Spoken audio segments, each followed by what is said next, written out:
Brian is a total power banker. Just don't let Mike charge them. Miss Worm, we always thank her, but it's not enough cause she's a gem.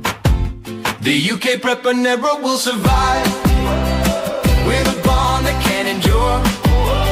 When your only goal's to stay alive, real Coca-Cola is the cure.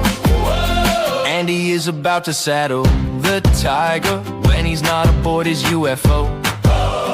Barry's out with his Geiger, counting rads that made his beard go. The UK prepper never will survive with a bond that can endure. When your only goal's to stay alive, real Coca-Cola is the cure. World survival is our mission. Out in rivers, careful stepper. Alan led with his vision. Defo still no prepper. Hawkins, hacking Hawkins. We've seen his face and let's just say it's enough to take to your eyes with pins. And of course his radio skills pay the way. The UK Prepper Network will survive with a bond that can really hit. When your only goal's to stay alive, Mike took way too long riding this shit. We're back. We're back. 2026. We're back with a Fireside. We've got a full panel. Awesome. Glad to be back. Sorry about the long intro. I did make a shorter one, but then YouTube banned me for it, so I've got to make another one. So you'll have to deal with it.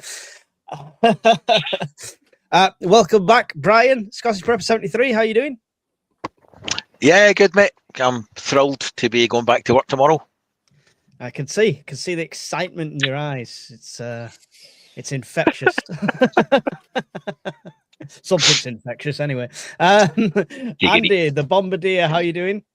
Yep, all good, mate. Yourself? I'm good.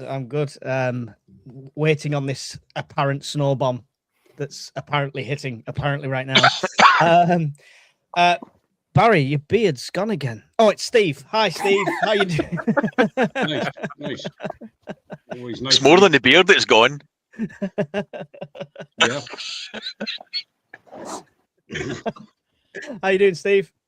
I'm all right. Kettle's on the go. Could be without a cup of tea. Excellent. And Alan, the world survivalist, good to see you again. You're going for the beard yourself now. I'm going for a little bit of the post-Christmas sort of look, because I'm back at work now as well. So, so just run down and all that. Happy New Year, everybody. It's the can't be asked look. Yeah. Great to see so many people in the chat already. We've nearly got 100 people in there already. Make sure the first thing you do is whichever channel you're watching on. There's 4 channels streaming it right now. Smash like on that channel. Really appreciated. And we've got Hawkins Hackins, who's changed his names to Hawkins Hackins, which I really appreciate that. Moderating, as well as Evil Girl. And we've got, of course, Miss Worm O'Brien. I'm so sorry. I don't need this shit. You're ready to say, I was waiting. Right. So, into a new year. We survived 2025, despite, many YouTubers saying we wouldn't, and we're not in our bunkers and stuff like that. So we managed to get through. So going into 2026. So my first thing I want to know is we're going straight into 2026 with an attack on Venezuela, with China surrounding Taiwan, a giant frosty cold snap coming in, stuff like that. Brian, what do we need to prep for 2026? What do you see? This is your time to get your Mystic Brian predictions out. Prep for the immediate threats first, which would be weather. Every year is a disaster. Every year it's doom and gloom from one channel or another, like you'd said the other night on your own video. And it's true. You get kind of numb to the warnings. But I don't think we can afford to be complacent, because this time the low weather, the low depression and high pressure ranges are all intermingling and caused all the problems last January. We could be heading for the perfect storm of low wind across Europe and freezing temperatures for a prolonged period of time. And if that happens, we've got problems. Right? We've got an issue in terms of power heating and all that good stuff. And to be honest, see if we don't, God willing, nothing happens. What have you lost? You might have got an extra heater, some blankets, some food, whatever. It's you pay for car insurance, and I hope you never had a car crash in 2025, but you still paid for it. So this should be the same. Every prep for every perceived threat, we should keep doing it. It doesn't matter if it never happens. It doesn't matter. You don't want to be in a car crash either. So got to change how we think. Yeah. So shocker, Brian's prepping for power outages in 2026. Just shock news, big diversion there. Firstly, that one. Firstly. Andy, going into 2026, there's also talks of like conscription and stuff like, military gap year, stuff like that. Are you prepping any different going into the new year? Or are you planning to? Not in the sense of that, mate. I mean, I'm deaf in my left ear, so they wouldn't take me back anyway. Even if they could. All artillery are deaf, right? They just got to play things louder. So in terms of, I mean, to be fair, mate, you know, if we're going down the route of conscription, then maybe a lot of standards will get eased, and maybe they would have me back in. So in terms of that, mate, I'm not. And it'd be interesting to see if they move forward with the military gap year. Yeah. I don't see anyone taking it. The generation they're trying to appeal to, I just don't see any of them going, oh, that sounds like a good option. I'm going to do that.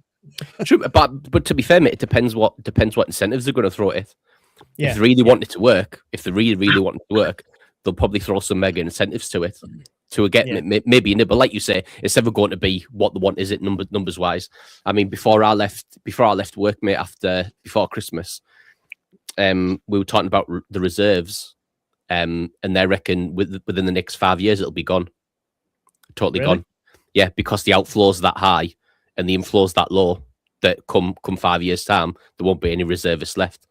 Jesus. So where I'm at now, on a drill night. So if everyone doesn't know, that's a Tuesday and Thursday night. This is what they call drill nights. On average, mate, they have between 2 and 3 people attend, and 2 of them are people that run and are in charge. So effectively, mate, you've got 1 or 2 bods. You've got 2 people training 1 person. Yeah, and I don't think that's unique, mate, to where I am. Obviously, that'll be on the lower end, but that by large seems to be across the board with the reservists. The intake numbers that low, and the outflows that high, that they don't think they'll be there in 5 years' time. It's madness. It's absolute madness. I think they need to maybe incentivize or advertise that a better way. Going into 2026, though, Andy, are you prepping any differently? Have you got any plans for that? Or what are you expecting to happen? Alien invasions? No. To be fair, mate, now I've got a Delta 3, I'm kind of hoping we have a power cut. I'm along the lines of Brian Hawkins. To be fair, mate, like I said last year, the only 2 gaps I had was power and was comms. And come to the back end of the year, mate, I pretty much got them both sorted for me. So I kind of feel, probably for the first time in a while, I kind of feel like I'm at a pretty good level prep wise. And I probably just keep everything topped up for whatever may come. Excellent. Steve, going into 2026, anything you're prepping for, expecting to happen, or the World War III time? Oh, Elvis portals. I'm not joining in with that. I'm opting out. Just no. I'm just not having it. Fuck off. I'm got enough much to afford. One shove it. Well, they're still banging the war drums. They're going to keep going for it because I think they want one. Everybody's bloody skint. You know, America might not be 38 trillion in debt. It depends how quick he can sell all that Venezuelan, hooky oil he's just borrowed, nicked, stolen, conquered, acquired. Liberated, Steve. Liberated. Look, someone's going to buy it. It'll probably be us, right? And we'll probably borrow the money because we're fucking muppets.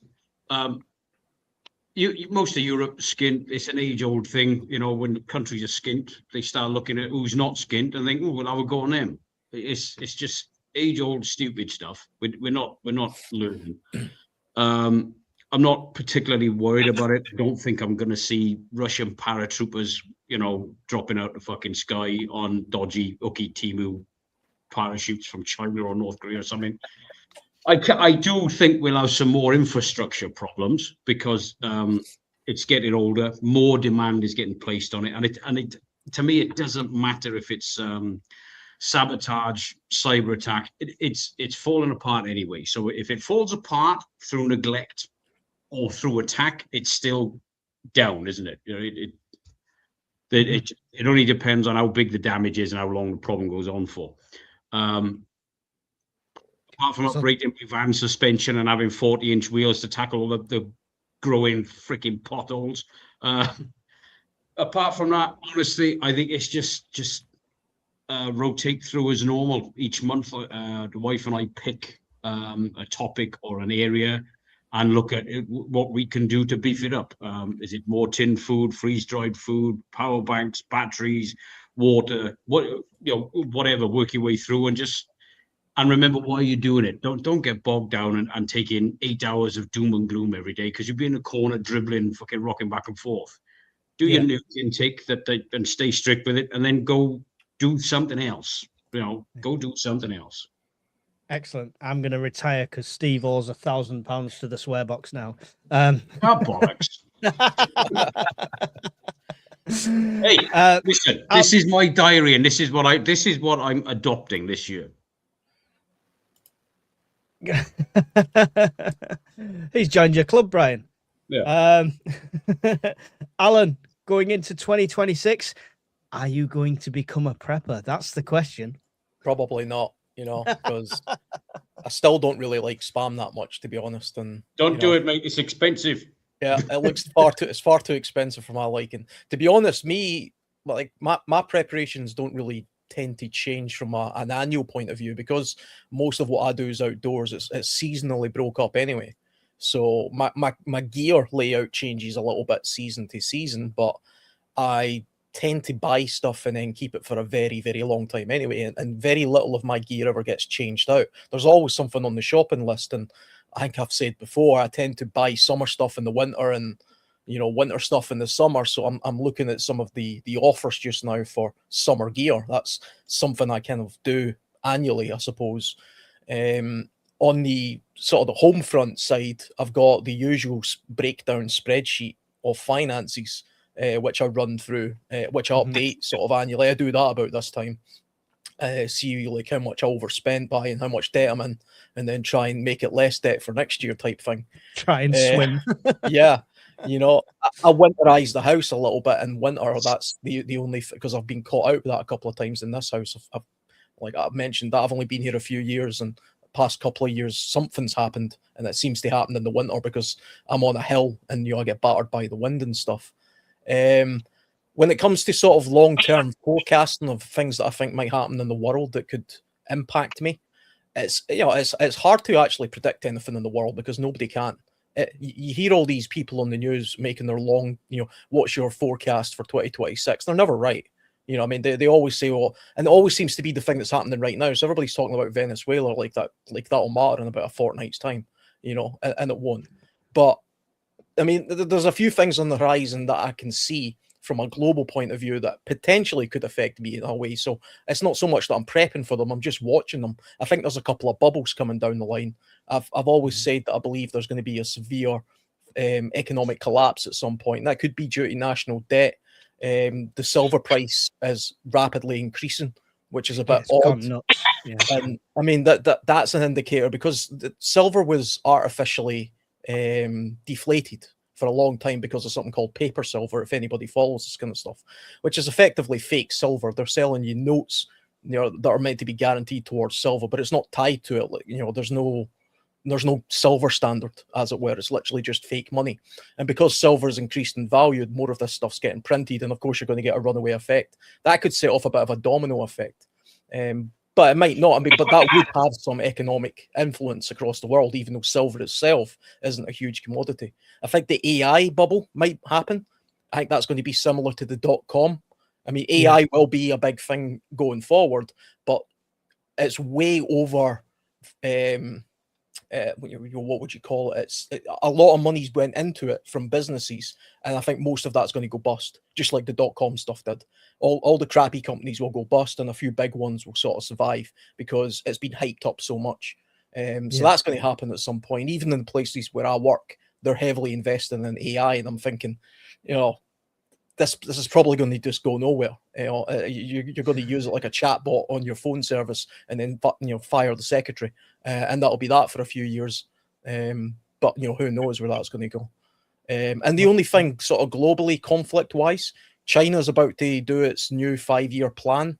And the interesting thing about China is when they do these 5-year plans, they actually follow through with them. It's the only country that actually does their 5-year plan.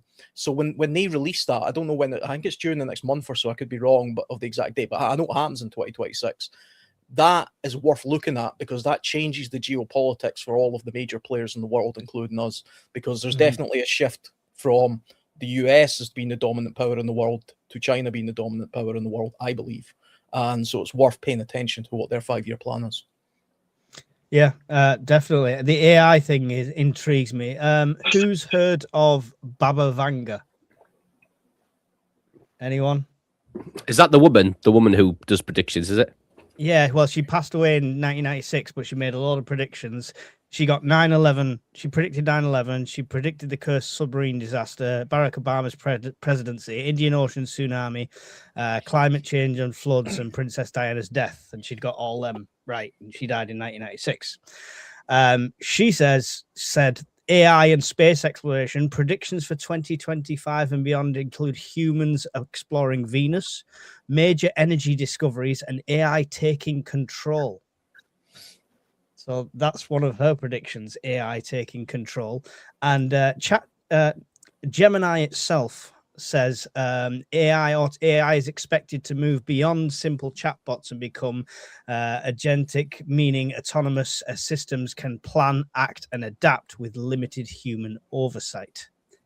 They predict by the end of 2026, up to 75% of companies may be investing in this type of AI, leading to more AI-driven job displacement concerns. So, I mean, Alan's kind of aired what he thought of that. Brian, AI going into 2026, concerned? I know you love your AI videos and, completely feel abused by them, but carry on. The thing is, it's a race to the bottom. And what I mean by that is, even though governments and scientists can probably see the inherent dangers with a runaway AI, they'll be scared to pull the plug in case they slow their rate of innovation and acceleration of AI technology and even sentience, perhaps. If they slow down, then some other country might get a military advantage. So even though they can see there's inherent risks, everybody's in a race to the bottom here with this thing. And the countries are all interlinked electrically, comms, in every way, shipping, just-in-time ordering systems.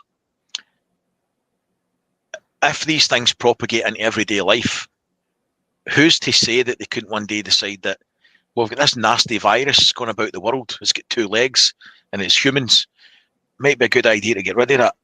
That's not science fiction. That's not out with the realms of possibility.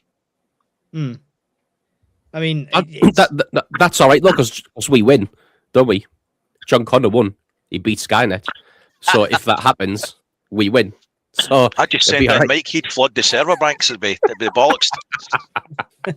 he is John Connor. Sorry, guys, I forgot to charge Skynet. I'm going to make a video about that. Is it a concern of you, AI? You know what, mate? I've never really give it. Like, I've never really looked into it as much as the other guys have. The only thing I've ever thought about AI is, if AI replaces everybody's jobs, then how do the economies roll on? Because if everybody loses the job, how's everyone earning money? The benefit system, universal basic income. But even then, where's that coming from? If every single person's job gets replaced, how do governments make money? Like, and then how does the debt thing, the debt agency that they've all got with each other work? How does all that work? I just don't. I don't understand how it's all going to replace us, and then everyone's just going to be. Because it I won't know. matter when it's a centralized digital currency. We'll all give up YouTube and go to OnlyFans. I'll be Chunky Prepper, right? I'll get the moobs out for a few quid. Mike, you'll probably set shit on fire for a few bucks. Andy, you need to find your niche. Tigers. Come and watch me stroke my tiger for £12 a month.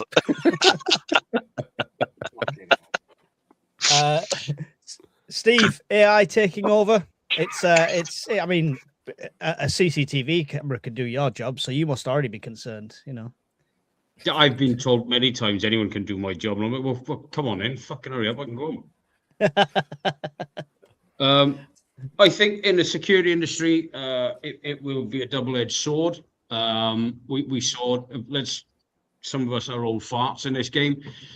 When CCTV first came out, it replaced a lot of people. I know many people that have lost jobs because a client has decided, CCTV's a shed load cheaper than a physical person, this, that, and the other, blah, blah, blah. Well, with the way CCTV monitoring firms work, you'll have one or two people looking at a ton of pictures and monitors on a wall, shed loads of them. They can't watch all of them at the same time. And people are not scared of cameras and CCTV notices. They're not. We're blind to notices now. How many people have got a notice on their door that says no cold callers, political callers, salesmen, and yet you still, hello, have you heard of the Church of Yes, I fuck? Or are you interested in double glazing? You stood in my UPVC porch, you dopey prick. Yes, I'm interested. I've got everything. They still knock on your door. People are just, they're not. And for CCTV to be really effective, you've got to spend a lot of money on it, a lot. Because you cannot go to court with a blurry picture of someone climbing over a fence. That's not going to convict anything. So, employment-wise, I'm not worried. I'm really not. I think it will be a double-edged sword to a lot of people. But to replace everybody and everything and every function, I think that's a Hollywood movie. I really do. I've seen a few podcasts of these incredibly wealthy people predicting the AI will cause all these markets to crash and this, that, and the other. And these were the same people who for the last, 5 years ago, were saying that China's economy was going to crash into nothing and it was going to, ruin the world. I'm still waiting. I'm not a stock market person. I wouldn't know where to begin. I think if people are investing or playing in the stock market, they should do their homework and they probably pay a lot of attention to it. But I think AI is a double-edged sword. Like the internet itself, it can be used for wonderful things, or it can be used to, do some dumb shit. So. But you're always going to need people who are good with drills, screwdrivers, and spanners, aren't you? Do you know what I mean? Well, that's someone's good with their hands. Not with robots. Robots. Alan, you touched on AI briefly, but do you have concerns like that? If it could take over, well, not it take over, but essentially jeopardize a lot of jobs and change the way we live. Yeah, for sure. I mean, I've said before that I think AI is pretty much on a par with the nuclear threat. I kind of go between the two as to which one is the most dangerous. Nobody actually knows what the possibility of AI is in the future, not even the people who create it. The people who even make AI, because I listen to like Lex Freeman, where he's got like the top AI guys from OpenAI and stuff on there. They haven't got a bloody Scooby-Doo what the potential of AI is in the future. It's like they're rolling the dice on something. But they're rolling the dice on something that could quite literally overtake the universe in a way. When people talk about AI just now, they're talking about like large language models. They're talking about ChatGPT. That's not AI. It's only 3 years old, and they've already got to that stage. Once AI becomes truly sort of proper AI, then it could be there's a serious potential there for whether it be taking jobs or literally just taking over. I mean, there's lots of different possibilities. The job thing, I mean, yeah, it'll take over crappy jobs. You know, van drivers and stuff. I did that for years. I've been a truck driver for years. All day kind of jobs will eventually go. You know, if you go to San Francisco, every single taxi they've got no driver now. They're basically autonomous driving around. So that is a job that's going to go. But just like stagecoaches drivers, you know, another job will come of that. There'll be jobs in the future based around AI that we don't know anything about just now, because AI has made that possible. I think there'll be more attention on the arts. I think eventually people will get rid of annoyed with the AI slop, and they'll demand real content, and they'll demand real, you know, dancers and singers and all this kind of stuff, and you'll probably see a resurgence in that kind of stuff. It's my time to shine. Yeah, I mean, it's hard to predict. The thing, to me, AI is like putting a bullet in the revolver that's already got a bullet in it from the nuclear threat. But the horse is already bolted with it. And like Brian says, it's already a race for countries to try and, you know, get one up on each other. And by the way, I think China's going to win that race, because they have built something ridiculous like 26 nuclear power stations in the past couple of years. I think the US has built one in 30 years. I don't even know how many the UK's built in the past 50 years, probably one as well. You know, AI needs We still a haven't lot of finished the one energy. that's 10 years overdue. Fuckers. Yeah, because we've got all this red tape and bureaucracy and crap. The Chinese just power ahead. They just go straight into it, and they're throwing everything at AI just now. And it's not just a case of copy and paste. The Chinese are clever. They might have stole all that technology, but they're building on it as well. So I think they'll win the AI race, and we'll just have to see what happens with that, because the AI won't care about loyalties to China or America or us or anybody else. It'll do its own thing. But what we will see arising for sure in the next year is things like AI autonomous drones and warfare, which will be devastating on the battlefield. That kill bots, you know, swarms of drones that just power into soldiers on battlefields is horrendous. That's a horrific. Seen it now, yeah. It's already starting to happen, yeah. So all this fly-by-wire and stuff that you're seeing in Ukraine, all that will disappear, and it'll be kill bots that just fly around the sky and pick them on target. Scary. Let's go to the comments, because I've relatively ignored them for now. Thank you, Jay the Grey, for becoming a YouTube member near the start of the stream there. Conscription is such a stupid thing from a military perspective, making people that don't want to fight go to war, need to try and inspire people who want to fight for our country. I think I'd agree with it conscription wise. I like the idea of the military gap year, because it's more like a national service thing. You're not sending any of them kids to war. They're just going to get the training. They're going to get the discipline. And let's be frank, might teach them a bit of bloody respect. Snapdragon says, I pack snowdrift meds for my partner in his packed lunch each day, just in case he gets stranded as he's diabetic. There you go. That's a good prep to do for anyone that needs that. Alan needs a new kayak, says the Sofa Survivalists. There you go. He doesn't. He needs a new dinghy that doesn't need repumping up. That's all. Philip Hull says, adding depth of preps for me, trying to fill gaps. The less interesting preps for me will need to consciously move towards. Sorry, struggling to trip over my tongue here. My main concern moving forward, AI taking millions of people's jobs, but how far does it go? Because we are the consumer. Without a job, we stop buying. That's exactly the point that Andy was making there, which is very valid.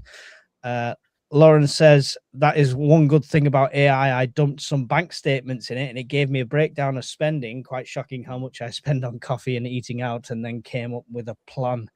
I mean, more trusting than me. I don't think I'd dump my bank statements into AI. Argentina has lots of active silver mines. Nobody's talking about that. I've heard Jay Logan owns all them, by the way. Oh, that's fine then. That's exclusive all right. for you. Yeah, he owns all the silver mines in Argentina.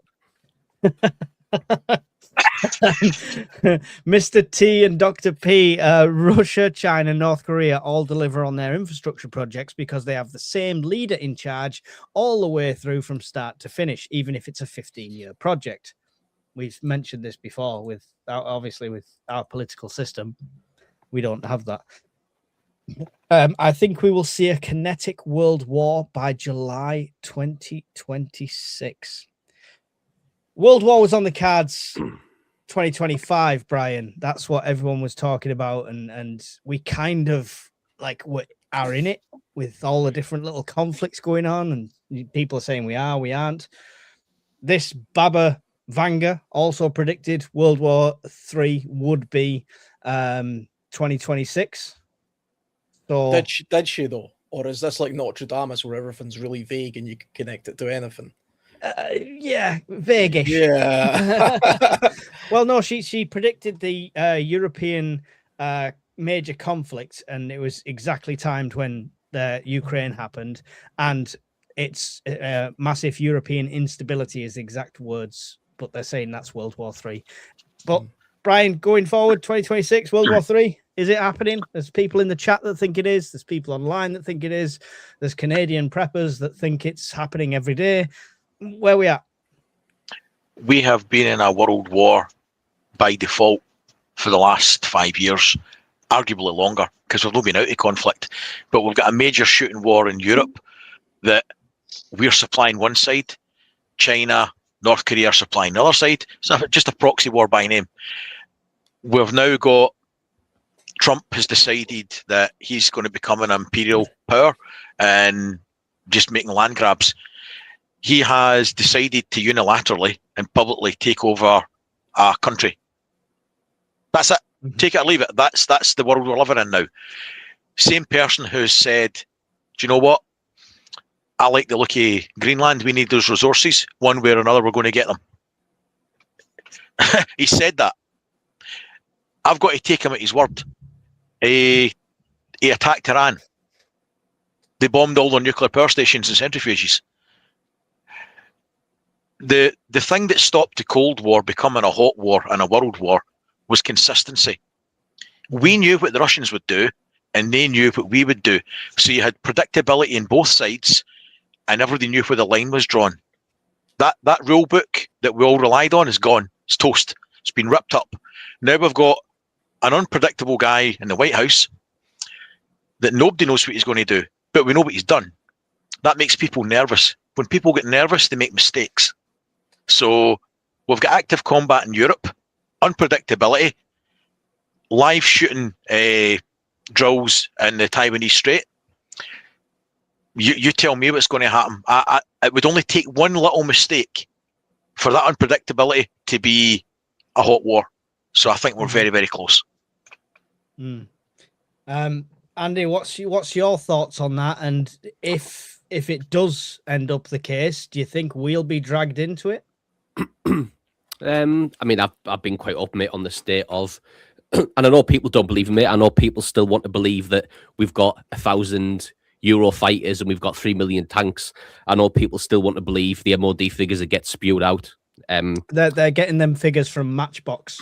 So yeah. So I mean, even if we got through into it, mate, I think we'd probably have enough ammunition, mate, for what, 2 weeks maybe at the most, and that's if we're conservative with it. Like we have not, like if we were, well, I don't think there's any appetite, mate, whatsoever to be pulled into it. I think there's still, even though America by and large have pulled out of NATO effectively, haven't they? They're not a NATO member anymore, really. They might be in name, but they're not what it once was. So I think even now we're still over reliant on NATO, and I think their hope, if something does happen, it'll be on the European continent, and they'll shoulder most of the burden of fighting the war. Yeah. How much do you think that could be improved with a last-minute ramp-up of wartime production? Because obviously when World War II started, it's not like we suddenly had loads of stockpiles. We had to flip factories over the space of weeks and turn them from making cars into tanks and from making pans into shells, you know? Yeah, we did, mate, but the majority of stuff we got from America, America, mate, are going to give us fuck all if something like that kicks off. And there's so to ramp. To be fair, mate, I see the MOD and I see the British Army in the same state as how Brian sees the power grid. It's been underfunded, neglected, and just not really being cared about for the past 3 decades. Same as the power grid, pretty much. It's one of those things where they've just said, And to be fair, mate, they've banged on this drum right for the past 30 years. We have the best troops in the world. That in itself, mate, has got them out of a lot of trouble because they've just threw out whenever anything happened. You know, we haven't got the right tanks, and snatch Land Rovers. Unfortunately, lads lose lives in Iraq, but it's all right because we've got the best soldiers in the world. That trope, mate, has been pumped out now for 30 years, and now it's got to the point where everybody of my generation who was in during the GWAT, during the Global War on Terror, is now left or pushing out. You've got nobody left with any experience of that. Yeah. And so you've got maximum outflow of all the experienced guys, minimal inflow of people coming in who want to do the job. And like we've all said in here, mate, before, having a professional army who want to be there is the gold standard. That's the best case scenario, which was why we did have the best soldiers in the world at one point. Yeah. Backfilling that, mate, with people who don't want to be there is a recipe for disaster anyway. Yeah. And that's not going to work. And then you're telling me, right, mate, that if something does kick off in the matter of 2 weeks, we're going to get going all the industry that we've self-sabotaged over the past 3 decades. So steel overnight is going to get ramped back up. All these production things are going to get ramped back up overnight. It's just not going to happen. No, it's just not. They're being realistic. So we'd probably have 2 weeks, mate, at the most, before we just got ran over and trampled through. Yeah, yeah. Can I Brian, briefly jump in on that? Yeah, I did. Yeah, go for it. Mars was making buttons. 100%, 2 weeks tops. But to answer how long it would take to ramp up, I work in factories all over the UK and have done for the last 20 years. We have got no industry. My job involves testing cranes, amongst other things, which are predominantly in heavy industry. We don't have any. I can tell you that right now. We don't have any. We've got no steel mills anymore, no strip mills, very few foundries. We build and produce nothing. We import most of it. We'd be lucky to build a fucking corgi car. The only thing we could do would be to pull back to the island that we're on and say, look, we can't fight a conventional war. The last resort is a weapon of last resort. We're going to look after ourselves when nuclear attacks us. That's all we could do. We've got nothing left. We've got no industry. We've got nothing. Sorry to be the bearer of grim news, but that's how it is. But it's like, I mean, it's like what Alan was saying yesterday, earlier on about red tape. Even if we wanted to tomorrow ramp up industry and get everything going again, there would be somebody somewhere, mate, when we wanted to ramp up, say we're building missiles or artillery rounds, for example, yeah?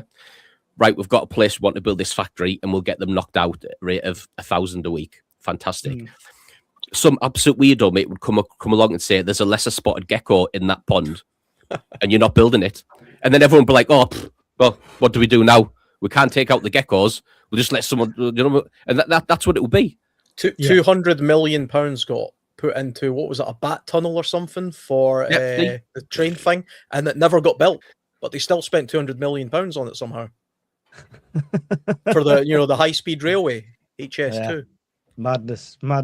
Brian, for your record, in 1990, Corgi moved its manufacturing to China, so we can't even build a Corgi car. Tell me we've still got Lego factories. Come on.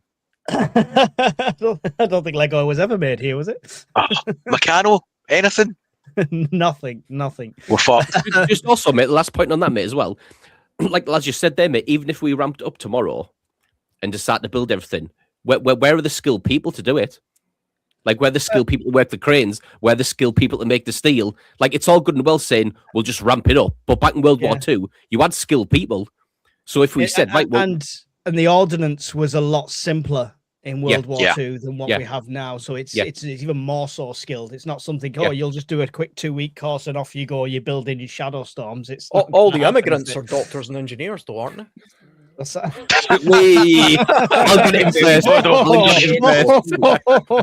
We've got 2 million engineers at the ready. Ready to go, son. Ready to go. Steve, your monthly preps, you were saying, is World War III one of them? I'm more worried about the daily fucking invasion coming up the bastard beach. Okay, let's be careful. We'll carry on. Listen, militarily, we couldn't fight our way out of a wet paper bag right now, right? We've got phenomenal tier 1 special forces. The entire world knows that, but they are incredibly understaffed. You can't you got this amount over here. You can't put them into a problem this freaking big, right? You spread them too thin. like Andy said, there's next to no incentives for them to join. There's hardly any incentives for people to stay in. Even when I was surfing, guys would get to their half pension mark and they would make a serious decision if they go in or not. They might get to 17 years and then they go, I may as well just grind out the rest for my pension because otherwise I've just lost this amount or whatever. But recruitment-wise, I don't think it's a great salary for them these days. There's fuck all incentives, and they're a lot more plugged in now. The youngsters coming up, it's not just the BBC and the Sun newspaper. They are plugged in 24/7. So they can get their information from a multitude of sources, like we can, and they just looked at it and gone, "No, you're all right." Yeah. I got money selling pictures of me dodgy fucking foot fungus or some shit. And they're looking around, and some of them have got dads and uncles and older brothers, and they're leaving the military, and they see the support they're not getting. They were promised and not getting. Yeah. For example, you go to a dentist appointment, you're employed. It's not free anymore. You're still paying, even though you've got to pay your taxes by law. Yeah. Yeah. So you got right to gripe about it. So gripe about it. So the youngsters coming up, they're seeing this stuff, and they're just like, "No, you're all right. I'm not having it. I'm not joining in." And like Andy said, if you try doing like the gap year or forcing conscription, 1 year, you may learn the basics of your chosen branch, trade, whatever, but you're not going to be a super experienced bod. Experience comes with time. That's the end of it. You can't shortcut it.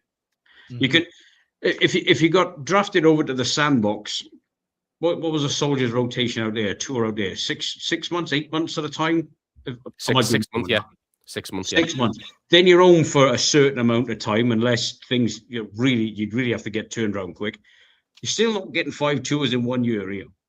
So, it sounds like it sounds like a paper exercise of they're trying to bring back YTS scheme. Now I know I'm showing I'm an old fart, right? But it really is. You want to get this country moving, you're better off giving them the YTS schemes in something that's usable. And nobody's going to bother bombing the shit out of us. We're ripping our own country apart as it is. They'll just sit back, watch, and, rip the top off a cold and laugh their ass off. Fair enough. Fair enough. Alan, do you think World War III is on the cards? And will that involve NATO and subsequently the UK? Or what's your thoughts on the matter? And then we'll come to the comments, guys. I'm not completely ignoring you. I'm starring a few as I go through. I think we're already in a global Cold War. We have been for a long time. It's just kind of hotting up a little bit more because we're seeing global powers in the world reorientate themselves.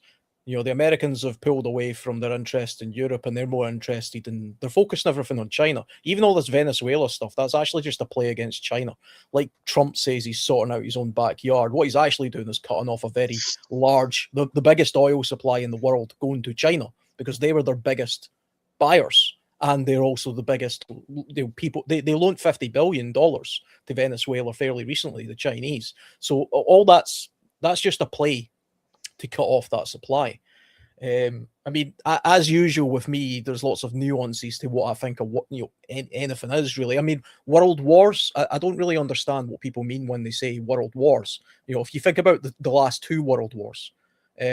First, I would say there's been lots of world wars. The Napoleonic Wars were world wars, a global war, a war that's fought in every part of the globe is a world war, in my opinion. It's just some are more recent than others. Something like the Second World War, where Europe was at war and it globally happened. I just don't see how there's any mechanism for that, because world wars, especially nowadays, aren't fought with how many tanks you've got or how many standing army troops you've got. They're done by economies. The Russian economies. The Italian economy is bigger than the Russian economy. Russia can't even win a war in Ukraine. It's not going to be able to fight the whole of Europe, let alone NATO. How would that ever even get to us? It's impossible for them to even reach us. Sky sort of documentaries with boats aside. I think that kind of stuff is overhyped. It's not like we meet in a field somewhere in the middle of Europe and just battle it out. I don't see a mechanism for that. What I do see, though, is countries trying to box in huge global areas. So the Chinese will try and box in the Americas, the Indian Ocean, the South Pacific, those kind of places. And the Americans are pushing back on that. The Europeans are trying to box in the Russians. That's what this whole proxy war in Ukraine is about. The Russians are going to try and box in their part of what they see to be their territory in Europe, so that's our kind of conflict there. And you'll see the world break up into bigger chunks. Europe will become more unified. America will do its own thing. BRICS will try and come together. I don't even think the Chinese are actually that friendly with the Russians if you actually look at their politics. The Russians probably think the Chinese might turn on them at any moment, which is entirely possible because the Chinese have got lots of interests in Russia or what we would call Siberia. They actually have their own little conflict there that's never in the news. And there's a whole big thing there to do with trade routes and stuff. And the Chinese aren't suicidal. So they don't want a hot world war. They actually just want to keep selling their crap to us because that's how they benefit. They're not interested in like world domination by military force. They're interested in global dominance by trade because that's how the world is nowadays.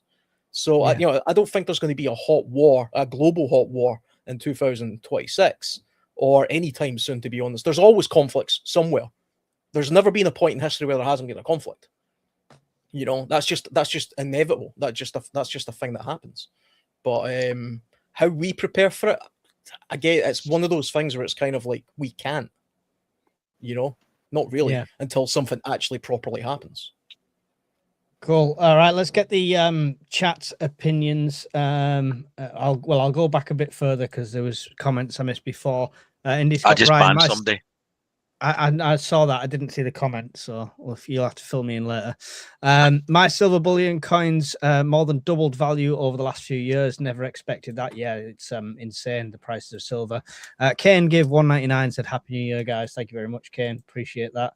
CDC and social credits, that's that you were talking about when Andy, you were saying what would people do. That's what they'd end up doing. Because when you're born, your birth certificate is currency as to what your income will be based on, says Mark's Adventures. That's an interesting take. Plus, most humans can't deal with doing nothing. Jobs for the masses are their lives. We saw it in COVID, people not going to work and having no life as a result. Yeah, mental health crisis would be through the roof.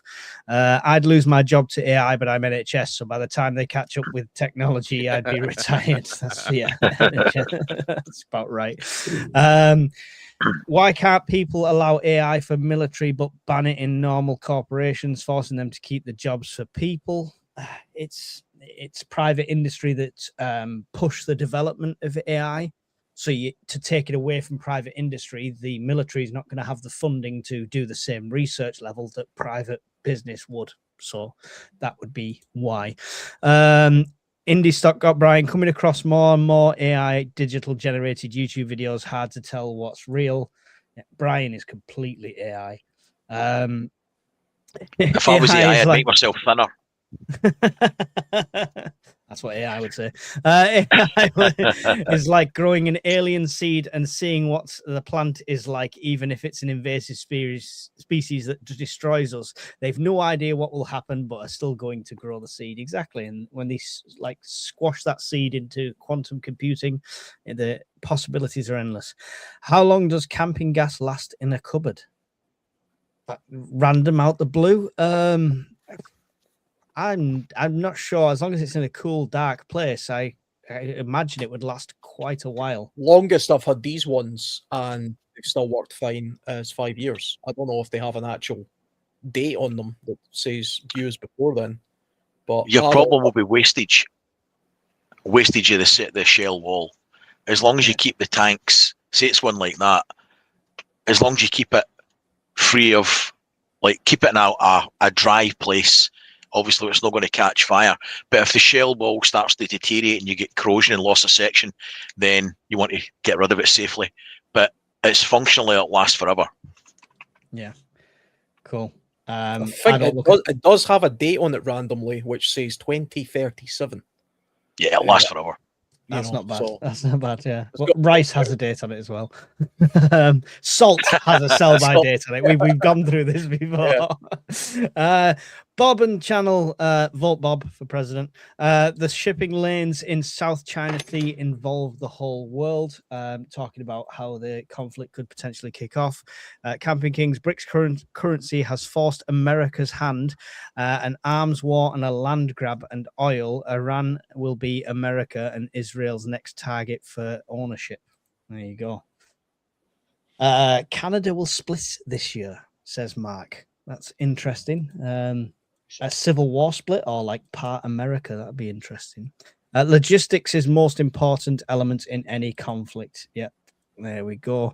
Starmer is not protecting special forces from prosecution.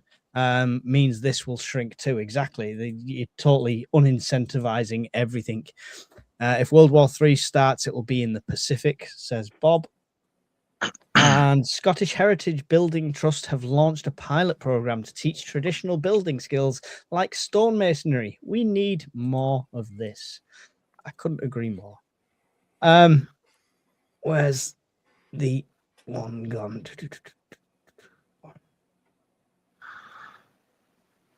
Just bear with me. I've got one specially for Andy.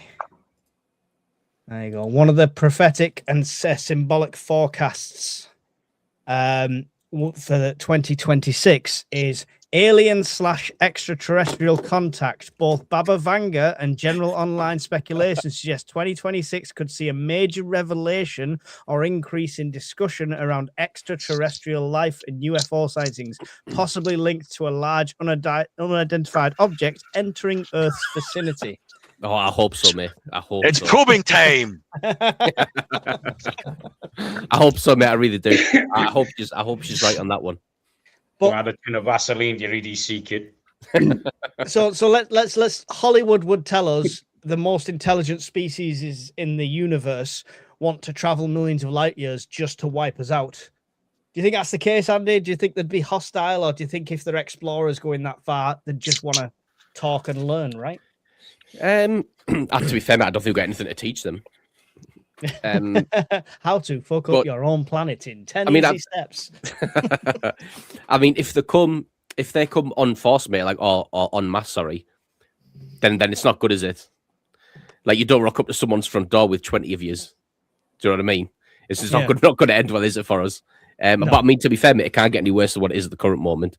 So I'd take a massive spaceship like Independence Day, coming to the UK. I'd be like one of those people, gets blown on up the roof. with a big sign, and then just takes me out, yeah. You go happy, Bring back Elvis. Yeah, I'll be one of them. Yeah. Interesting. Prepping for aliens, Alan? Not so much. The space kind. Let me just throw that out there. There we go. Not so much. I tell you what, though. See if we were to be invaded by aliens that were hostile, I would say that there was more likelihood of those aliens being non-biological. They would be kind of like the AI Borg, as opposed to a biological entity. Like Transformers, from Cybertron. Well, it's kind of like if the development of AI is inevitable if a species is intelligent enough. Now, if there was a species in the universe that was, say, 1 billion years ahead of us, they would have created AI 1 billion years ago. So the progress of AI at that point would be 1 billion years ahead of what we have now. And it might just be at the point where it's able to now reach us in space. That also kind of explains how they would be able to travel through space, that length of time, because they're not biological. And if their entire sole purpose is simply to consume because they require energy or whatever, then it would make sense for them to be hostile. I can't imagine a biological entity being hostile for any other reason than like a kid with an ant project burning ants for fun, What kind of skills did you go to? Fuck's sake, that's pretty dark. you never did that, and all those little rabbits and furry animals and things like that, or was that? No, we just no. I feel there's a story attached here. No. That's enough from Alan. That's enough from Alan Dharma. Just burn them all down. It's got a basement. No, AI aliens. That's what I think's more likely. AI aliens. There we go. Prepping for AI aliens. Tune into the next video where I tell you how. I have no idea.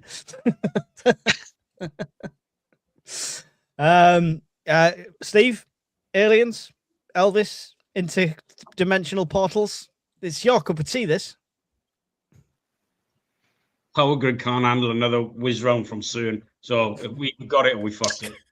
We can't handle it, can we? Let's be honest, right? If they turned up, right, this government would say, where are you from? Let us send you billions of money we can't afford. It's of free money. And then these aliens will go, look, we used to do this shit as well. Then we nuked the crap out of ourselves and started again. And then I would come up with something really weird because I'd probably be crapping my pants because there's a freaking alien in front of me. And I would say, is it true there's another world beyond the ice wall? And are we flat? And then they'd either just zap me and atomize me into nothing, or they'd say, take this one. We need to look into this one. Either way, I'd be fucked. Okay.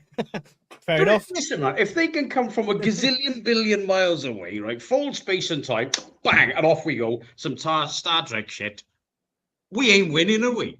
So you either got to go out with a bang or you better fall in line. I mean, because there's nothing in the middle. There ain't no French resistance going to happen, is it? Well, if the AI artificial bots and stuff like Alan's army, we could just EMP ourselves, right? And then Brian's like, oh, yeah, that's where Look, I just feel sorry for Andy's tigers, the poor bastard, because someone's got to feed them. But he's been sent to bed while his back door smashed in. I mean, been thoroughly questioned. Brian, aliens, you've took worse things home on a Friday night, so does it not scare you? I have no fear. No, I think I'm more thinking along the lines of, if that scenario, it would be like the day the Earth stood still. So the planet is precious. The invasive life form that's killing it, i.e. us, isn't. And I would like to think that they've been watching, hoping that we would change our ways for being such a destructive, warlike, hostile species. And when the time comes that they can see no possible redemption, it's time to clear the planet and give it a chance again. And I don't think that would involve death rays and nuclear bombs. It would be a small vial with a nasty virus to clear the plague of the humans, and we'd be gone. Shit, we try to do it to ourselves every other week. You know what I mean? We're building weapons, biological plagues in labs all over the world. What makes you think that to save the planet, another species might just turn up and drop one in orbit and say, right, you had your chance, you fucked it, let's see what grows next. Clear the slate. Okay, there you go. That's that take. UK resilience, man. If there was really an alien cover-up, do you think Trump could have kept quiet about it? Any off-world species capable of interstellar travel would be to the US as we are to the animals in the jungle. There you go. Right, let's get back to planet Earth, shall we? And I mean, last thing on the notes. Last thing for 2026. I want two things, and then we'll go on to winter preps, which is the second part of this, and then we should be done. So we'll go in reverse order. We'll start with you, Alan. 2026 prepping priorities and prepping goals. Or survival priorities or survival goals. Survival priorities. So for me personally, my survival priorities are just to lay things out in more of an order. So even things with like my own channel, I've got a plan in place for a posting order, but that's related to the activities and the things that I do. I'm going to try and broaden my interests more so I learn more. So I do things that I don't understand. There's no point in me going into the woods anymore and saying this is how you build a fire, because I'm not learning anything and people are bored of that. So I'm going to deliberately do things to challenge myself. I think that's just a generally good idea anyway to do that. And the winter time is one of the most difficult times to do it, like I've said before, because this is the time where the climate is trying to do you the most harm. So it's always a good idea to get out in this kind of time of the year and do stuff. Physical preps type wise, like I say, I don't hoard stuff. I don't prep stuff that way. Everything I've got. and I might upgrade it a little bit, but not too much. You'll get suckered into Brian's power bank fetish soon enough. Just give but us you time. know, one of the main things that's holding me back from a lot of stuff is just budget. I mean, that's the case for most people, I think. Yeah. If I had a blank check, my house would be covered in solar panels, and I'd have all sorts of Gucci stuff as well. But it's not. So I have to sort of prioritize where I'm at and what I need for now. And like I say, because I seasonally think as opposed to annually think, it's a slow progress for me. I'm more bothered about fixing my car right now than I am about solar panels. That's kind of the way it is. Priorities, definitely. Steve, prepping priorities and prepping goals for 2026. Block Brian. He's making me buy shit. I get so much bad press. Let me think. Well, financially, I'd like to save a bit more, put a bit more away, because the price of everything's going up every year. It just does, plain and simple. And people have got to learn to stick or to live below their means, because it's not getting easier. Let me see what else. I'm gonna get to the point. I won't say that like a power or water or whatever solution is complete, because it's never complete. Things always need readdressing, improving, increasing, whatever. But I just take a look at everything I've got and say, right, that'll do for now. You can calm down there. You've got to go and look at this over here, because you boosted one and neglected another. A lot less social media intake for me personally, because there's so much crap on it. I just can't be. But I can't be bothered trying to educate people anymore. I started doing a Brian, just started blocking people. I just can't be bothered. I can't be bothered. I just get on with it, basically. I'm happy with my workload, to be honest. I'm without getting into all the rest of it. I'm happy with the workload that I've got. My kids are growing. They're still little, but they think they're frigging teenagers.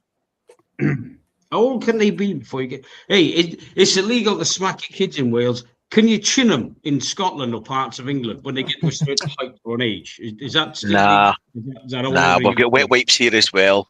The good old days when I get smacked with a ruler at school, and you can't do you're that. not allowed to do that. You step out of line. Well, what qualifications do I have to declare my house a republic?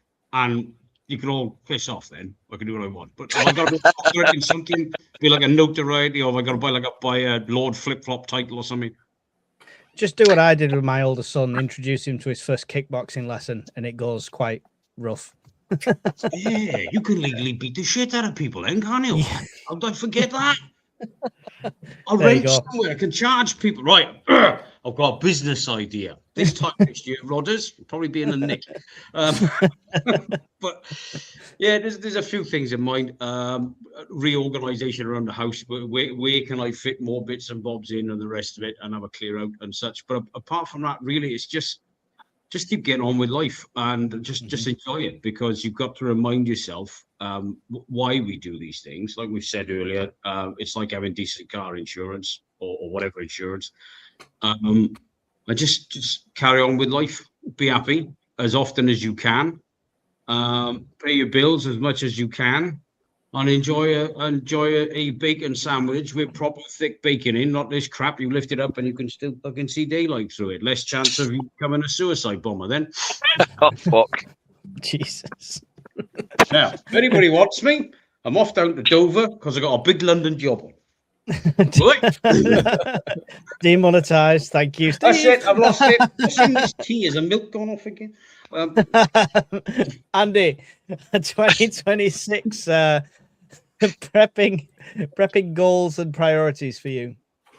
I would like I'd probably like a Delta 2, mate, I think. I've got the Delta 3, and I'd be quite happy with that. I've got to pick up my 500-watt solar panel from City Plumbing to recharge them, and then I will be pretty happy, mate, on that front. And then I want to get some mesh repeaters, mate, down to where my mum and dad live in Thornaby, which is maybe probably maybe 12 mile mate from Darlington. And then I know once I get to Darlington, mate, I connect to all yous because Hawkins has got one in Darlington. So as soon as I can reach Darlington, then I can get to use. So my goal this year would be to reach Darlington, and then once I'm there, mate, then I'm pretty much up and running with mesh core. So those are my two prep my goals, mate, for this year. Excellent. Brian, prepping priorities and goals for 2026. I'm going to do the FREC 3 medic course. So I've done loads of workplace first aid courses and a turbine rescue medic course, but first aid at a higher level and a skill set at a higher level is something that I need to do. It would be beneficial if I could convince some of my family to come with me, but that's not going to happen. So that's skill based. I need to do that this year, and I'll book that. Kit wise, I spent an obscene amount of money last year on shit. So this year I'll try and buy less, but it'll just be trying to accumulate more and stock rotate what I've got, because I've pretty much run out of room again.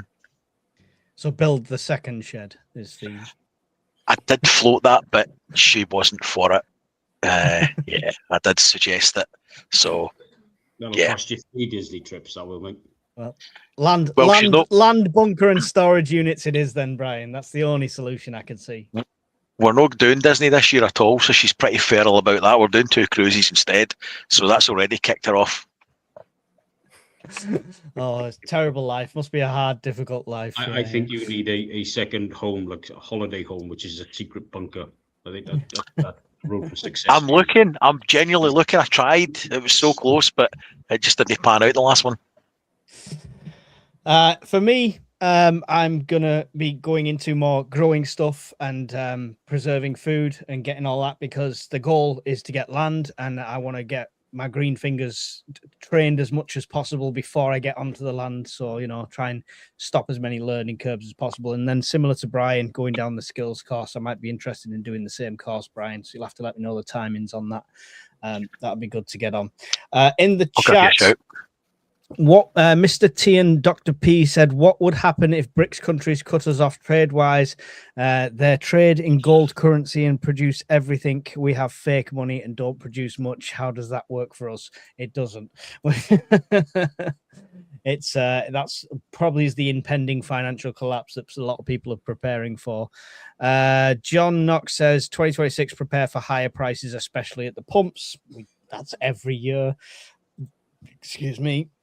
A good solar power bank is on my wish list, says Bob, for his preps. Gadget Gus, good name.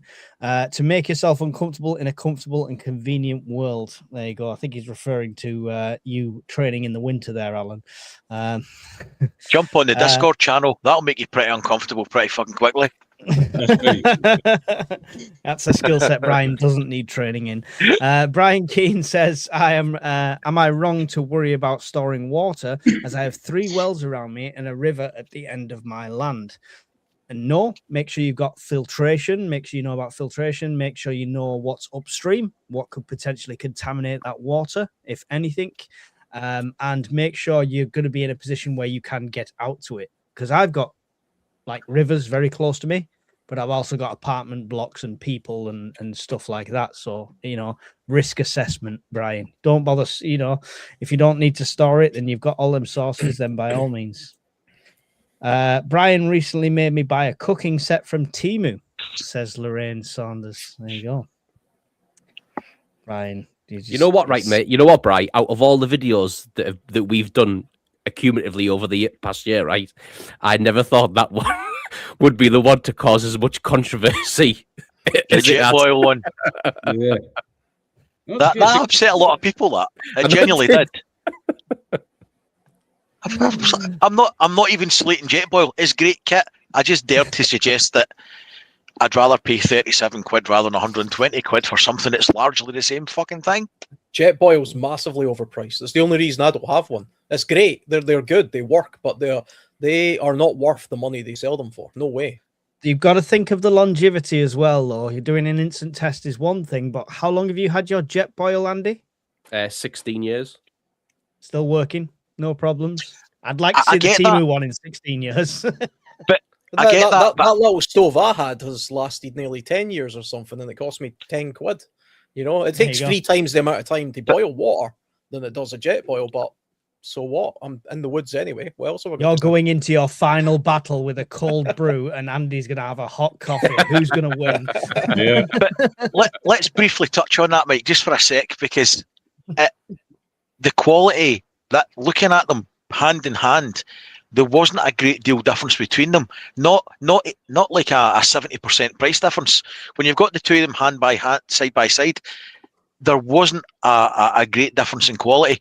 And ultimately, as long as the thread block and the gas valve and everything allow gas to flow from point A to point B, and you can light the fucking thing, other than that, it's just a receptacle. So how far wrong can you go with that, realistically? And that's Well, not taking away anything for jet boil. On the same front, Brian, why would I have a Delta 2 and a string of lights when I can get a candle for a lot less and it does the same job? To be honest, though, you'd catch fire with either of them. Let's be blunt. But Mr. Wildebeest, sorry, go on. I was going to say, well, power banks is a slightly different thing because there's a lot more things to go wrong. On a jet boil or the Timu clone, what is there to go wrong? I mean, if the cup is physically solid compared to the jet boil one, if the burn chamber lights, even the piezo igniter, that doesn't matter a bollocks because you can still light it with a match if you had to. As long as the actual valve block itself is good quality, the same as a jet boil, I mean, there's nothing to go wrong. Listen, I've got a summer of camps, like all through the summer with work. I've got one of the cheap Timu ones. I guarantee I'll blow it up at some point, so I'll let you know. To be fair, mate, you know, that's what we should do, you know, with all our kit. If we want to see how good it is, just send it to Mike. If it survives, then we know it's decent. But that's not a fair test. I get some stickers. This has been Mike proofed. This is Mike approved. It's like a kite mark. It's a shite mark. It came more weight than a CE marking, wouldn't it, coming from China? To be honest. A declaration of conformity. I don't know where these vicious rumors are coming from. Mr. Wildebeest 66 says my main goal is rainwater catchment. Yes, it's definitely water is one of the most under-prepped things amongst the prepping community in the UK because it's difficult to store in mass quantities for a lot of people. But don't neglect it for that reason. Look at filtering, look at options. There's a full map on ukpn.org for free that tells you where boreholes, wells, everything like that is. Even if they were wells from 1800s, it tells you where they are. It might be under somebody's back garden, but you know, it still tells you where they are, and that's all free on ukpn.org, so check that out. Mr. T and Dr. P, I have a USA bacon. It's horrible. Need UK bacon in the USA's. And Indy Scott Bryan, one YouTuber in US compared how much extra solar battery system would cost. Now Trump's tariff wars, extra $7,000 versus $21,000. There you go. Extra $7,000 with the tariffs in place. That's insane. Insane. Going through. Right. Let's go on to. If you've got any comments on the previous topics, I'll still star them. We'll still come back to them, unless it's stupid stuff like that makes no sense. Don't let our wives see it.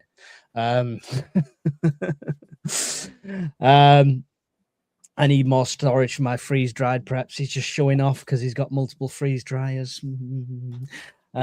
So Where's this guy live? Nowhere near us. It's a swim. Right. Winter preps. We need to talk about them briefly. We've done whole firesides on them. So if you want to go into more detail, please, by all means, go and see them. Andy, I'll come to you first. Is this cold snap a concern for you or concerned for other people or other family? Have you made any prep differences, and what have you got in place for winter? Just the usual stuff, mate. I've got two of the big snow shovels. I've got probably 15 kilos of salt, ice melting salt. That's by and large, mate, the only real thing I have to clear the drive and that type of stuff. And obviously I walk to work now. The only difference is, mate, I've got stuff in the car for Leanne. So I've got your standard stuff in the car, mate, you know, clothes, food, way to keep warm, sleeping bag, Just the basic type of stuff covered before me. I don't live in an area where I need like anything other than that, really. Yeah. Okay. So, and does this current cold snap that we've got now concern you at all? No, the only thing, like, if we had a power cut, mate, on the immediate one, the only thing I wanted that Delta 3 for was to keep my chest freezer going. Yeah. I'm not really bothered, mate, about the TV or anything like that. Do you know what I mean? That was solely for that. So, and I've got tons of ways, mate, like we all have, keep ourselves warm, ways to, other ways to keep myself entertained. So, no, I'm not. And to be fair, mate, it's every single year, mate, it's overhyped. Like every single year, mate, they make out like we're going to be like Siberia. And every year, mate, I get a flurry of snow, and everybody, mate, forgets how to drive, literally overnight. Yes, yeah, definitely. So, but no, mate, other than that, mate, I haven't got anything like that. I don't go overboard with wintertime preps. Right. Okay. Cool. Steve, winter preps. Obviously, you work in different locations. You must have a bag that takes with you. When it's cold like this, is there anything different? Yes, I have 2 dogs I take with me now instead of 1. Cuddle either side. On a serious note, I double check everything over. So windscreen washer fluid, the antifreeze in the vehicle. I don't let the vehicle go below half a tank anyway. I have jump leads, but I also in the summer I bought one of the self sort of jumper packs. Yeah. Booster pack. That's the one, a booster pack. Well, the other day I double checked that, made sure it's fully charged, and I disconnected the battery from the van and connected the booster, and boom, it works. So very happy. Put it back on charge, put it away. Know that works. Job done. I've got roadside assistance, but at the same time, if you can get yourself up and running, you're not sitting on the side of the road for however long when you can self recover. So I double checked a few things in there. Make sure there's food in a van, whether that be a ration pack or I keep a small gas cooker in there anyway. Unless I know I'm going to have mains power and I'm being very posh and I take my air fryer with me. Again, Brian made me do it.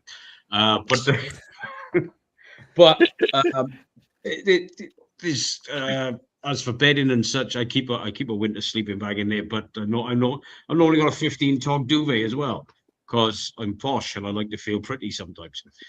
And plenty of water on board because it's me and the dogs, so you don't want to be running. Challenge in itself, isn't it? Yeah. But I just like to go through and check things over, basically. Whereas some things, summertime, I would carry even more water. So just basic maintenance. Double check your tires, tire pressures, your tread depth. It's not an all-wheel drive van. This one is bigger. It's a rear-wheel drive. It's just basic maintenance, and basic maintenance can save you a fortune in garage bills. Clothing wise, I do carry extra layers because sometimes I might be outside for a few hours at a time, or if you're dealing with an incident, who knows how long you're going to be out there, especially cold and wet. I take if I'm away for a week, I take more than a week's worth of food for the dog, because if heaven forbid I needed to get to a vet in an emergency, the vet's first protocol is not asking me if I've got dog food, is it? No. So you get used to doing these checks after a while, and becomes a normal thing. Some folks like to write it down, give themselves a nice Gucci list to go through. Whatever floats your boat, be happy with it and be proactive. Yeah, fantastic. Definitely. Alan, winter preps and this current cold snap, does that concern you at all? And would you be doing anything differently? I know you've got to get the car fixed, but I assume you have a car kit. Yeah. I've got a car kit, and I suppose the only thing I would sort of add to that car kit that I don't have in the summer version of it, I suppose, would be I'm adding kitty litter to it, because somebody was talking to me about traction for wheels. So I'm going to get some of that. I'll put, I'll check the windscreen fluid stuff and all that kind of stuff, and have the scoosh stuff available. Make sure you rebox or rebag the cat litter, because it comes in them stupid paper bags, and the slight bit of moisture and you'll be tipping out a brick. not Yeah. cat litter. I think what one prep one winter specific prep I'm actually looking to get probably in the next couple of months, which I've only just remembered, is my wood burning stove. You've seen the one that I've got just now. I've had that for years and it works perfectly well, but you felt the weight of it. It's not light, and the technology for wood burning stoves intense now has come on so well that they're incredibly lightweight and far more efficient, and they look better than Especially when you're hiking got. up and down hills like this. Yeah, definitely. So I probably will invest in one of them soon, actually, and that's quite a major prep for me, because when you buy that, they cost £400 or £500 for the good ones, and when I get that, that'll last me another 10 years until the technology again maybe does something different.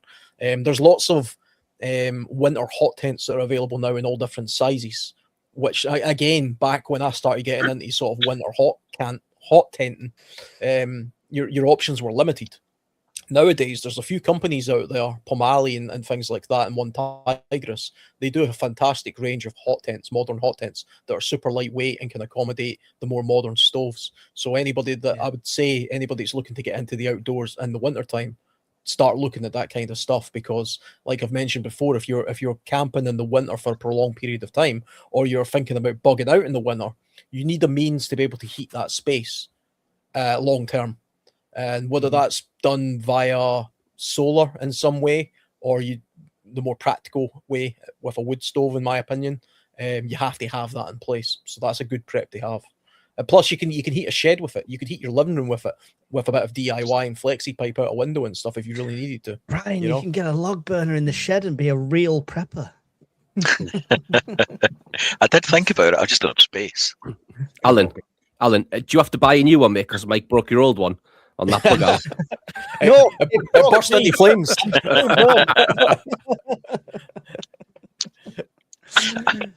Yeah, I set his stove on fire. Yes, terrible person. How long were you waiting to say that, Andy? Get it written down. I should just tell them the signs on camera. Yeah, just get with whiteboard. I've come to you last for a reason, Brian. How rude. Because, no, for a good reason.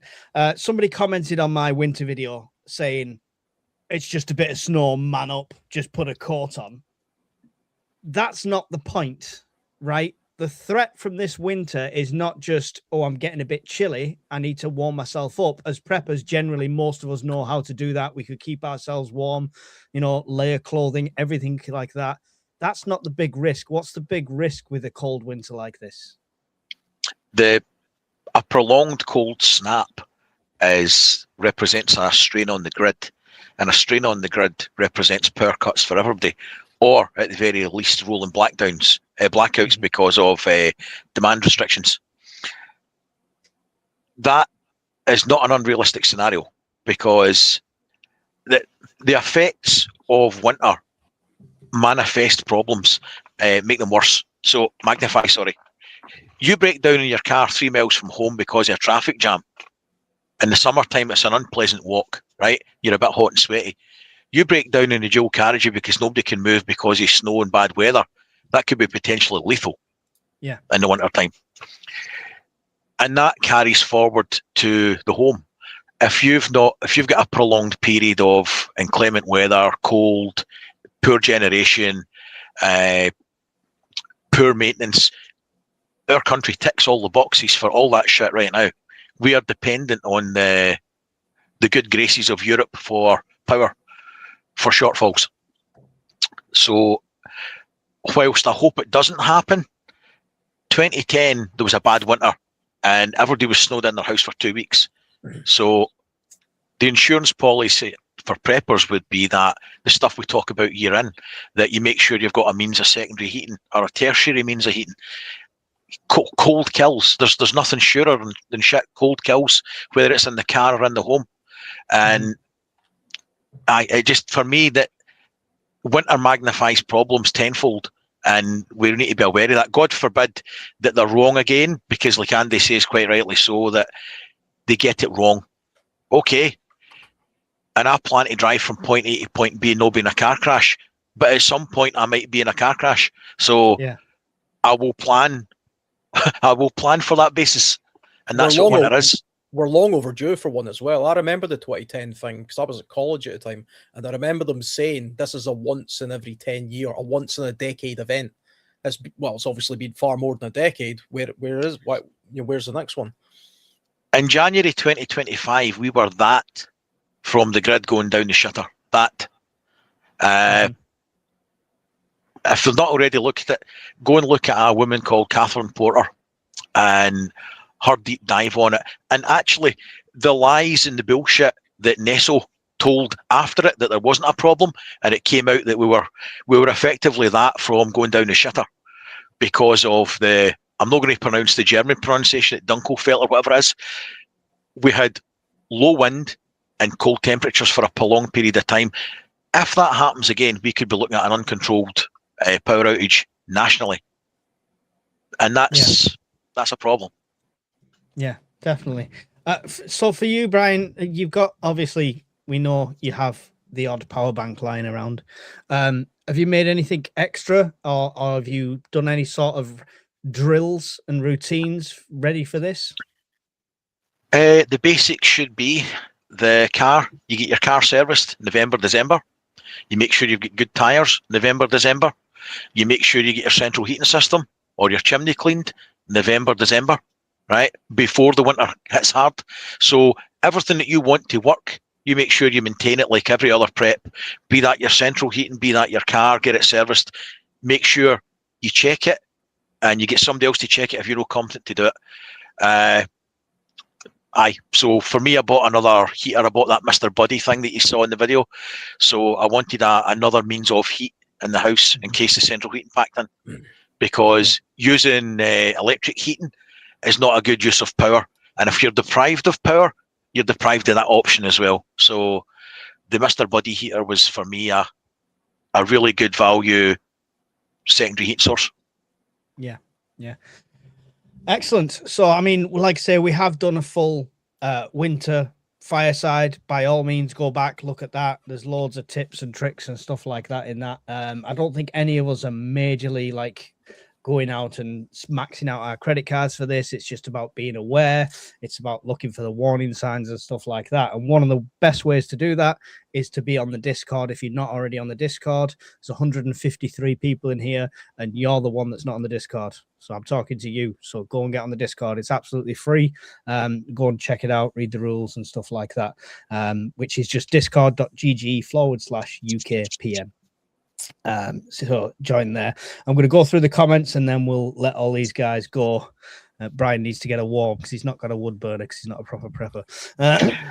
I've got a radiator at my feet, and about an hour ago I sort of moved my leg and burnt it. That's why I was shouting and swearing more than usual. It's not me, Andy. It's not me setting fire to things. I've sat here and nothing's burst into flames. So far. Maybe preppers just don't have wood stoves. When all you guys get wood stoves, I'm going to have to chuck mine away. I don't like you can't be. You know what I mean? Gatwick Scuba, great news. 2026 plan is to launch Gappy's Adventures YouTube channel about learning new skills at 50 plus years old. Looking forward to that one. We'll get you on a little podcast and do an interview when you get that launch, Gatwick, and we'll get you on a flying start, hopefully, for that one. So looking forward to that. Brian Keane, I prepped this Christmas by putting on a few pounds to get me through the cold snaps. So many jokes. I'm not going to be nasty. So I'm not going to say anything. You're itching to be nasty. Just fucking do it, Mike. Pull the pin. Okay, Brian's the most prepped. There you go. Bastard.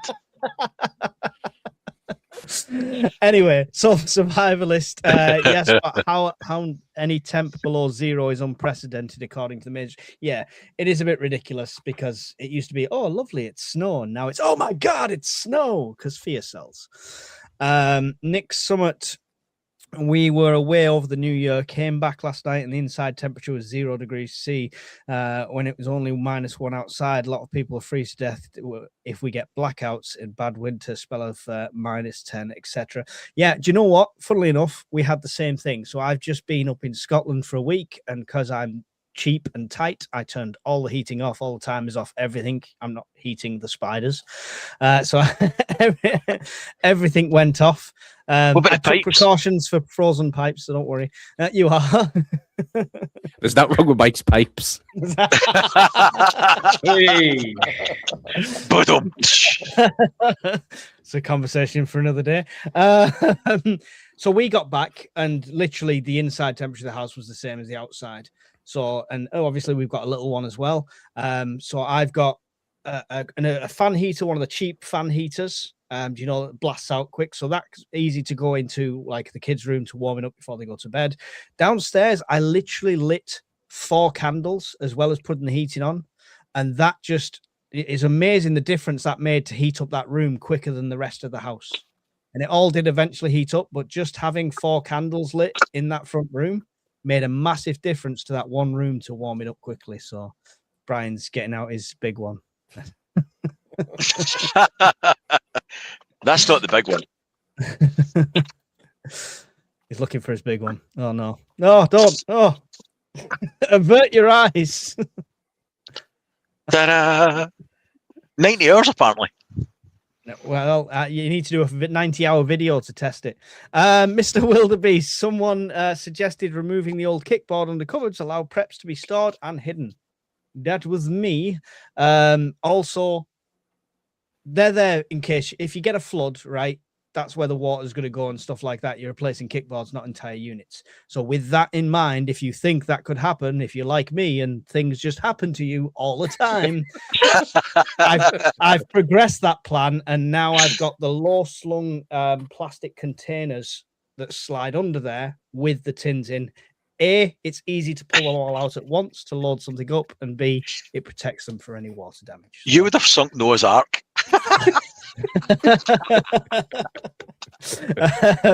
Makes you realize how cold it can be inside if nothing is running because of a power cut, blackout, etc. No gas, electricity. Yeah, it does. It's definitely a reality check. You take it for granted that these 4 walls are just going to keep you warm magically. Mark Mad Chickacres, Mark said over the decades UK became complacent in keeping warm. Now it's becoming the norm again. Definitely. They're trying to tax and outlaw chimneys now, and you're going to chimney tax it, and you can't have fires and stuff like that. So it's just as bad as it ever was, I think. I've got a tent and stove. I've got that tent and stove. It's mega. Love it. There you go. Alan, some feedback for you there. Cold houses are also damp houses. Damp kills as much as cold and causes long-term health problems, even in the healthy. Yes, really good point. Thank you, Miss Worm, for that. I don't think there's any major questions jumping out at me after that. If I have, why is the word fork handles being questioned 3 times? What did I miss in the chat? Oh, nothing, mate. It's that old Two Ronnie sketch. When Brian Brian showed the candles. Yeah. All right, yeah, I got it. There you go. Cheers. Right, there we go. So yeah, that's about it. We'll just go around one last time. Alan, any advice during this cold snap for new preppers, for experienced preppers, for anyone just before we leave?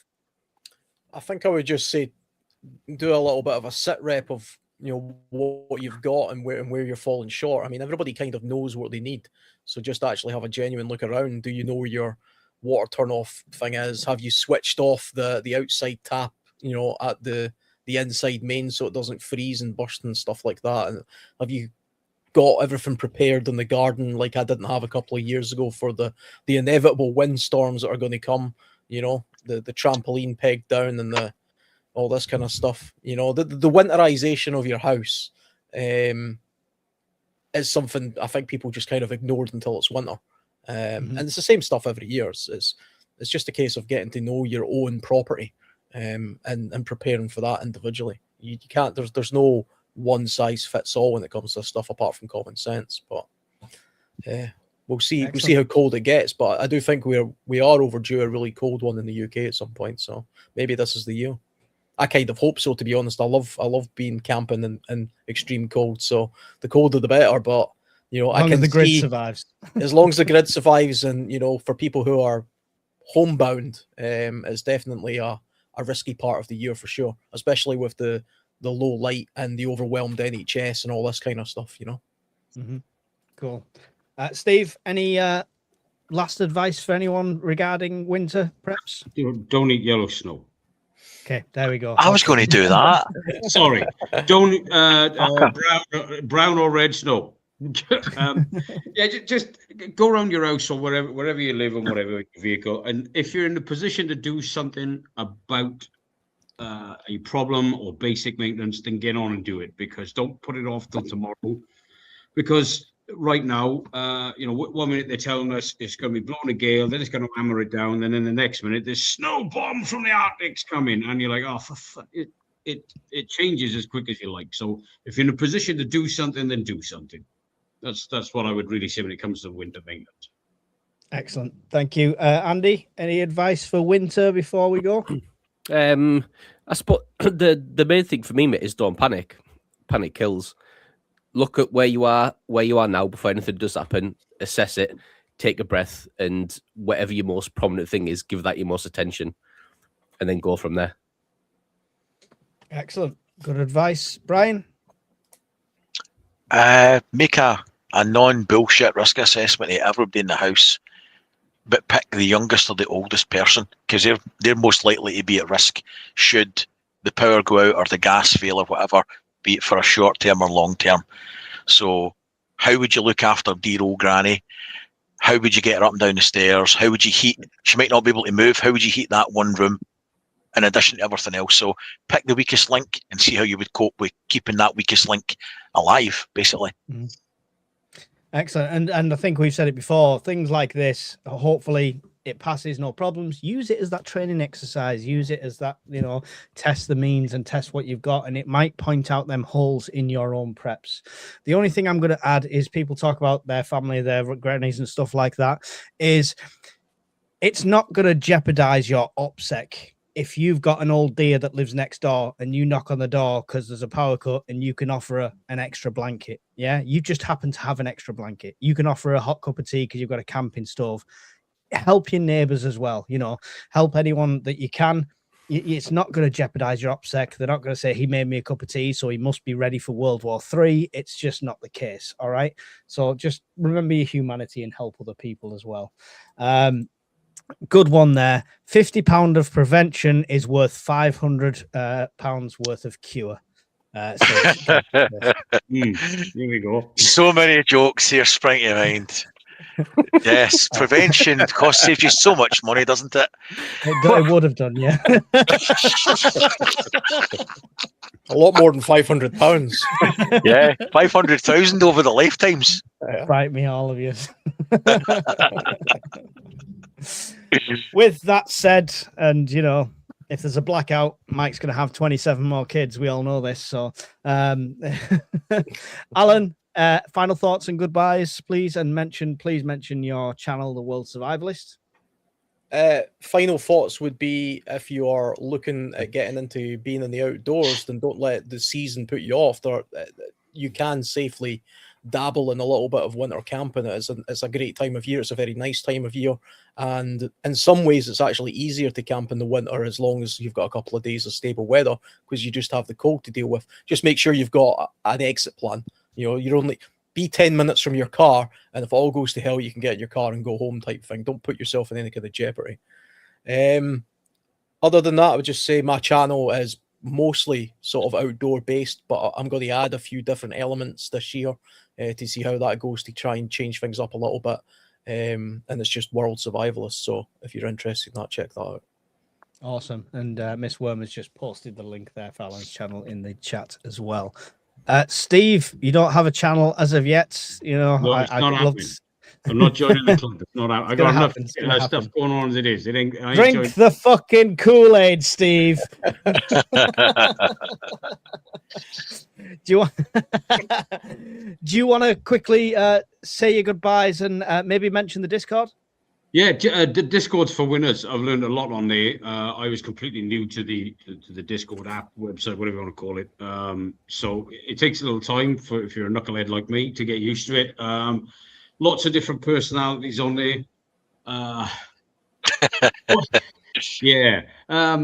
But there's a lot of fantastic information on there, and a lot of people are learning on there and undertaking projects. I myself being one of them that we never thought we could do before, and we're coming out on top and sharing that information and the ups and downs of it with the people in there as well, and it's inspiring other people, whether they put solar in their house, gardening, health and fitness, mental health stuff. There's a huge array of it, absolute massive array of it, and it's a very welcoming, friendly community. It's for winners, quite simply. And there's what now, about 400 and something, 450 over 400 members now, yeah. And even at stupid o'clock in the morning, there's a few of us nuts on there. Not 400 of us, thank goodness, but there's a few of us still floating about. So get on there and take your time and have a good laugh with it. It's for winners. Excellent. Thank you, Steve. Really appreciate that. Andy, do you want to say goodbyes and mention your channel? Yeah, so if any of you are worried or if anything happens over this next cold spell, guys, like that Steve just said there, jump on Discord. If you've got any problems, there's loads of people in there who've got advice and have got ways to help you. I've got 2 channels, guys, the Bombardier, kit reviews, stories about military service and lessons I learned along the way, and Shadows and Sightings, which is about UFOs, ghosts, and all the weird experiences I've had in the military and outside. Excellent. So 2 good channels there for you to check out from Andy. Both really good content. Brian does something on YouTube. Do you want to mention that shit, Brian? I dabble a little with bits and pieces. So I tend to concentrate on the lifeblood of society, which would be power, how to mitigate the effects of it going down short term or long term. That's pretty much it. Regarding last thoughts, nothing goes wrong when you've got a wallet full of cash. Nothing goes wrong on a nice summer's day. It generally goes wrong when you're skint, it's pissing for the heavens, blowing a gale, or it's winter time. So just bear that in mind. If something's likely to go wrong, it's usually at the worst possible fucking time. And just try and prep accordingly. Yep. It's Sod's law, definitely. From me, thank you very much. All my links are below every video. I appreciate all the support through the last year and the upcoming support through all the explosions, burns, and floods that I'm going to go through in 2026.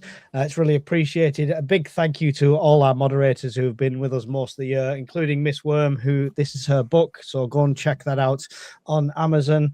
It's a good read, I'm sure. I've not read it yet. I've just downloaded it, but I will get to it eventually. Andy's got the hard copy that he's about to show us all, I'm sure. So go and check out Miss Worm's book. There you go. Look at that. Look at the spine of that book. That's never been fucking opened. Look at that. Look, turn that round. There's not a page been opened. Oh, just at your Kindle version you returned. I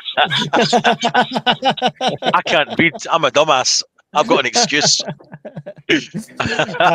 No, honestly, all the moderators, we've got Evil Girl, we've got Hackins was in there at some point. Obviously, Steve right here is one of the moderators as well. All of these guys really do help out everything, and yeah, very rarely have to ban somebody, but do when it's needed to. So you can get away with a lot on Discord. You can. It is a naughty boys gathering place. Disclaimer: it's nothing to do with us. Anyway, right. Thanks everyone for joining. We'll be back next week with another Fireside. So see you all then. Goodbye. Bye, guys. In the glow of embers dance, we've prepared for every chance, living simple, living true, with the dream we all pursue.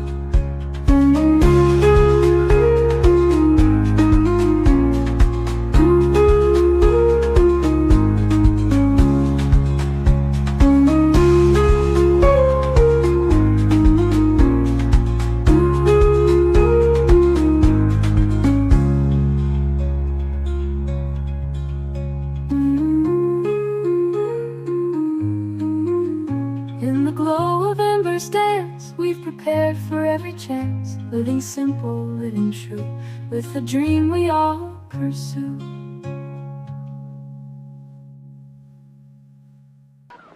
I'm Brian!